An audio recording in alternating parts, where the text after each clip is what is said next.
മിഥുൻ്റെ അപ്പൂപ്പൻ നമ്മോടൊപ്പം ചേരുകയാണ്. എപ്പോഴാണ് ഇവിടെ എത്തിയത്? ഇവിടെ 11 പോകുന്നു. വന്ന് അന്ന് കാസർഗോട്ട് പോയി ബോഡി കണ്ട് ഒന്നും പറയാത്ത കണ്ടീഷനായിരുന്നു. ഇന്നലെ അവിടെ ഉണ്ടായിരുന്നില്ല? വൈകുന്നേരം വൈകുന്നേരം ഇവിടെ എല്ലാം ഉണ്ടായിരുന്നു. 11 മണി വരെ ഇവിടെ ഉണ്ടായിരുന്നു.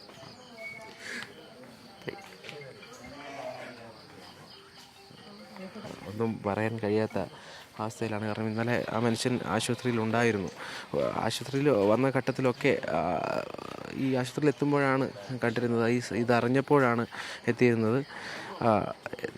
ഇതാണ് ഈ മനുഷ്യൻ. കാരണം നമുക്ക് എന്ത് ചോദിക്കണം അല്ലെങ്കിൽ എന്തു പറയും എന്നുള്ളതിൻ്റെ ഒരു കാര്യമുണ്ട്. കാരണം ഓർമ്മകളാണ് അവരെല്ലാം നയിച്ച് ഇവിടെ നിൽക്കുന്നത്. പിന്നീട് അമ്മയെ കാത്തു നിൽക്കുകയാണ്. അമ്മ എപ്പോൾ എത്തും എന്നുള്ള കാര്യം മാത്രമാണ് അവർക്കറിയാവുന്നത്. ഏറ്റവും പ്രധാനമായും ഒരു കൊച്ചുമകൻ, ആ കൊച്ചുമകൻ അപ്പൂപ്പ എന്ന് വിളിച്ച് എപ്പോഴും ഓടി നടക്കുന്ന കൊച്ചുമകൻ്റെ നഷ്ടത്തിൽ വിതുമ്പുകയാണ്.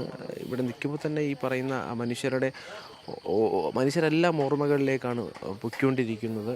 ആ ഓർമ്മകളാണ് ഈ അമ്മമ്മ ഓരോ ഘട്ടത്തിലും വിളിച്ചു പറഞ്ഞ് കരയുന്നത്. എന്തായാലും ഇവിടെ ഈ പരിസരത്ത് നിൽക്കുമ്പോൾ മിഥുൻ്റെ ഓർമ്മകളാണ് നമ്മൾ കേൾക്കുന്നത്. ആ ഓർമ്മകളിലൂടെയാണ് നമ്മൾ ഉൾപ്പെടെ എല്ലാവരും കടന്നു പോകുന്നത്.